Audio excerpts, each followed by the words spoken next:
Hallo, mein Name ist Nicole und das ist mein Mini-Haus in der Natur. Reduziertes Wohnen auf 30 Quadratmeter. Kommt rein!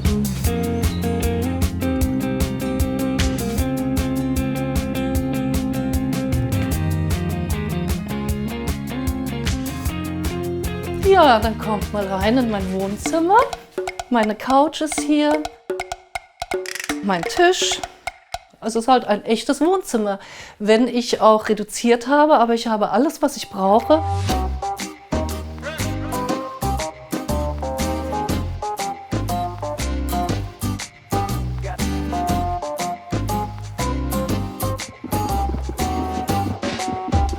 Ich habe vorher gewohnt in einer knapp 80 Quadratmeter Wohnung und wollte halt ganz einfach ein bisschen mich reduzieren bzw. schön im Alter wohnen und dachte so, jetzt ist so der letzte Moment, wo ich das schaffe.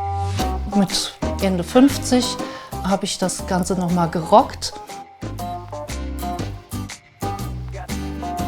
Ich bin für den Bau in eine noch kleinere Wohnung gezogen, mit gerade mal 15 Quadratmeter und dadurch habe ich mich so stark reduziert, dass als ich hierher gezogen bin, kam es mir vor wie ein Palast. Das war natürlich wirklich geschickt von mir gemacht.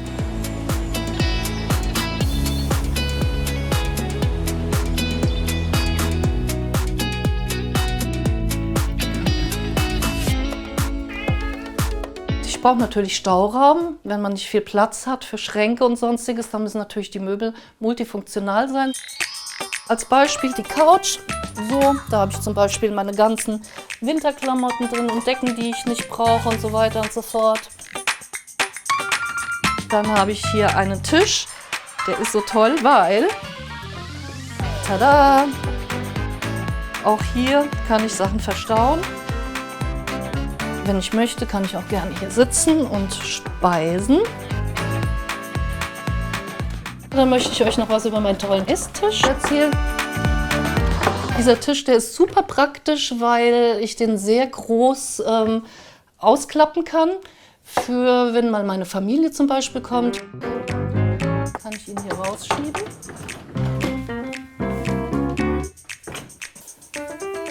Eins, zwei, drei, 4, 5, 6, 7, 8 Leute können hier sitzen. Wunderbar. Platz genug für die whole family.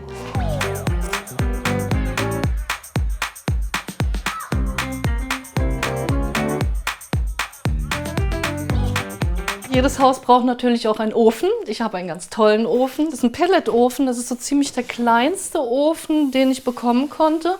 Ich will es natürlich nicht so super heiß hier haben, deswegen der langt vollkommen. Ich brauche im Jahr gerade mal 250 € an Pellets. Mehr brauche ich nicht zum Heizen. Das ist natürlich sehr, sehr günstig. Und ist auch so ein Gedanke gewesen, warum ich mich reduziert habe, damit ich einfach günstig wohnen kann. Wenn das Haus abbezahlt ist, dann habe ich ganz geringe Nebenkosten. Ja, dann zeige ich euch jetzt mal meine Küche. Die Küche.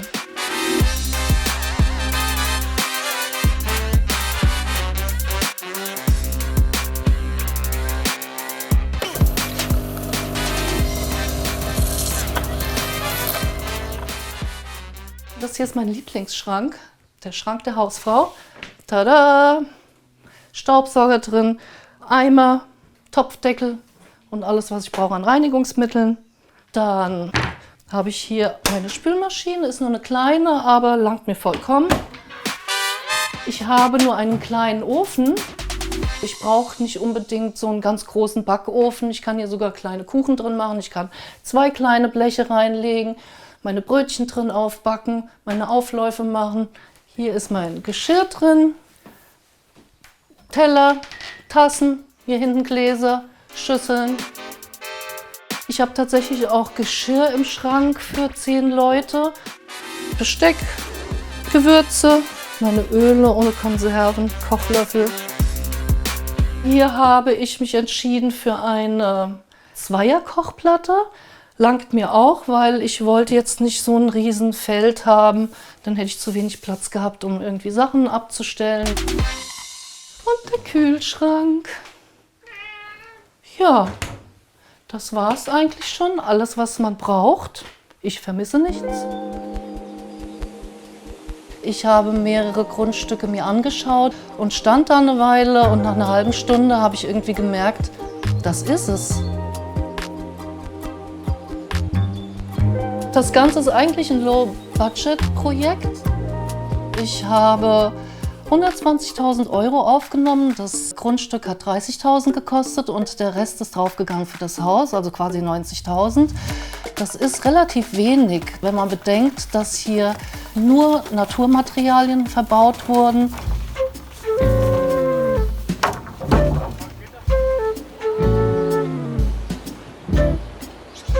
Meine Fenster, da habe ich nicht gespart. Das sind ganz tolle Fenster. Die sind innen aus Holz, außen aus Aluminium. Und das Tolle ist, die gehen nach außen hin auf. Ist in so einem kleinen Haus natürlich super wichtig, finde ich. Hier zum Beispiel könnt ihr sehen, dass es so schön nach außen aufgeht. Und das Praktische ist, es regnet tatsächlich nicht rein. Also sie sind nach dänischem Prinzip quasi gebaut, weil da in Dänemark stürmt es ja auch ständig. Und ich kann das hier auch feststellen. So, und dann geht die auch nicht von alleine zu, selbst wenn es stürmt.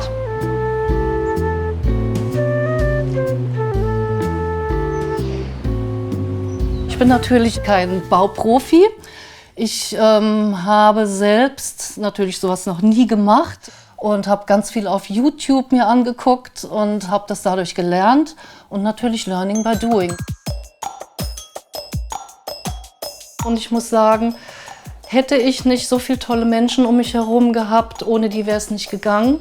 Zwischendurch dachte ich oftmals, oh je, jetzt geht's nicht weiter. Und das eine oder andere Mal auch richtig Rotz und Wasser geheult habe. Ja? Wenn zum Beispiel ich mich mit der Küche hier vermessen habe, wie man hier sieht.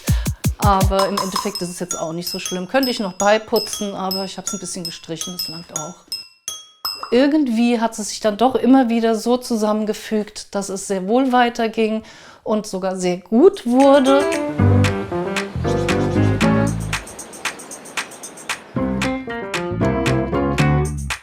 Dann zeige ich euch jetzt mein Badezimmer und kommt mal mit.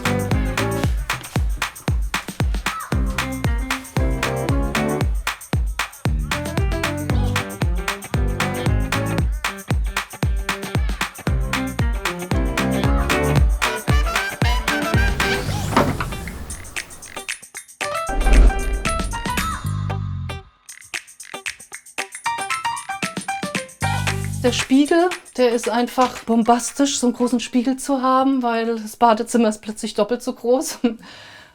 Und auch das Fenster quasi spiegelt sich und demnach auch der Baum. Am Anfang dachte ich, ich habe nicht genug Platz für meine ganzen Cremes und Tübchen und was weiß ich nicht alles, aber im Endeffekt habe ich alles schön verstauen können. Die Haustechnik habe ich versteckt. Hier hinter, und zwar ist hier Wasser, meine Wasseruhr. Das Waschbecken ist zwar klein, aber auch das langt mir vollkommen. Dusche hat 90 cm, das ist auch okay. So, das war mein Badezimmer. Jetzt gehen wir in den Westflügel.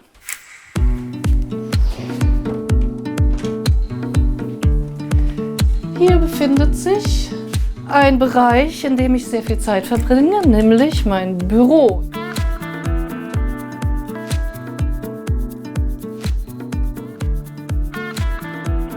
Hier kann ich super gut arbeiten, ich kann in die Ferne schweifen beim Arbeiten. Es ist so, dass ich 60% von zu Hause arbeite, daher sehr viel Zeit hier verbringe und ich mir deshalb auch besonders schön gemacht habe.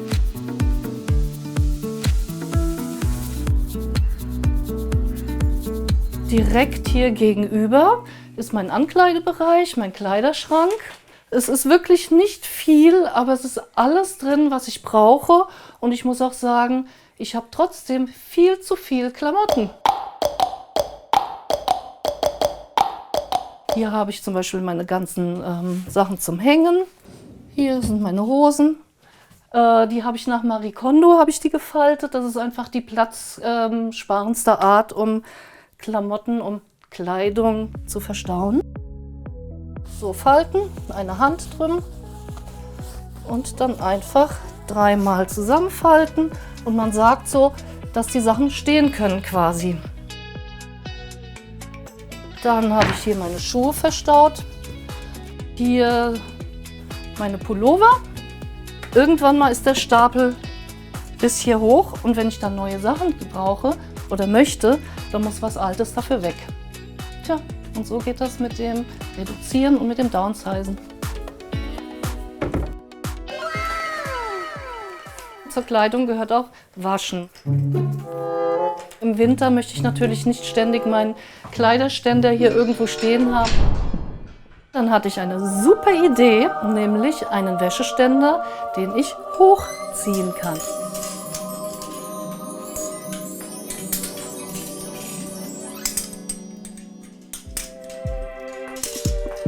Dann zeige ich euch jetzt mal meinen Schlafbereich.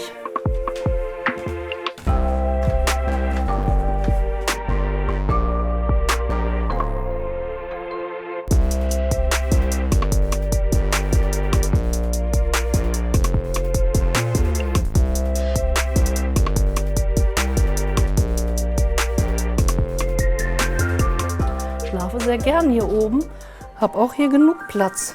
Und einmal, das ist immer dieselbe Bewegung, schwupp, ich rolle hier rein. Hier ist es super gemütlich hier oben, muss ich sagen, echt. Auch das Aussteigen ist im Grunde genommen eigentlich altersgerecht, weil ich habe ja irgendwie kein Bett, wo ich irgendwie von oben oder sonst was irgendwie aufstellen muss, weil ich rolle hier einfach auch wieder so raus. Halte mich hier fest. So, und wieder rein. Wunderbar. Wenn ich tatsächlich irgendwann mal so alt bin, dass ich die Treppe nicht mehr hoch und runter komme, dann werde ich ganz einfach hier unten mein Schlafzimmer bauen. Also es ist auf jeden Fall top gemütlich hier oben. Wunderbar schlafen kann man, gut träumen. Und mit ein bisschen Übung und Gleichgewicht kann ich sogar freihändig runtergehen. Ja, dann habt ihr hier drin eigentlich schon so gut wie alles gesehen und wir gehen dann nach draußen.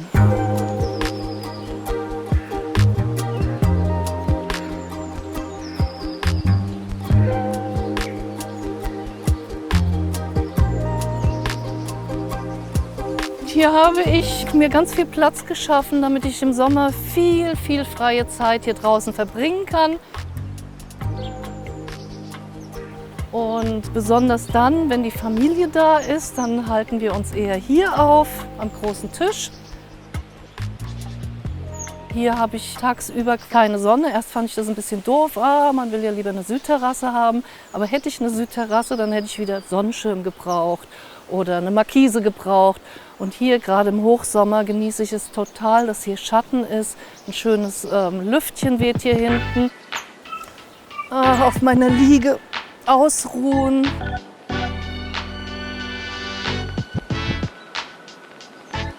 Ich komme nach der Arbeit hier raus und denke, es ist wie Urlaub. Diesen Walnussbaum, den möchte ich euch gerne zeigen. Das ist mein ganzer Stolz. Vor 3 Jahren, als ich angefangen habe zu bauen, war der gerade mal so hoch.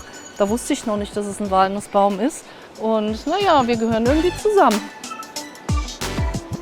Mein Gründach. Eigentlich sollte es ein Metalldach werden, aber es hat sich herausgestellt, dass das Gründach dann doch irgendwie günstiger war als ein Metalldach. Und im Endeffekt fand ich es dann doch auch schöner. Für die Umwelt ist es auch sehr gut, es ist auch wieder eine Nachhaltigkeit und vor allen Dingen ist es für das Raumklima ein Zuschlag zum Wohlfühlen. Jolene, Jolene, Jolene, Jolene, I'm begging of you, please don't take my man. Ich muss sagen, dass ich wirklich ganz stolz bin, was ich hier geschaffen habe. Es ist einfach rundherum gelungen und ich bin jeden Tag glücklich, dass ich das getan habe und bereue nichts. das war die Tour durch mein kleines, feines Haus im Grünen. Und wenn es euch gefallen hat und ihr wollt noch mehr tolle Häuser oder Wohnungen sehen, dann klickt da oder da und abonniert den Kanal. Macht's gut, ihr Lieben. Tschüss.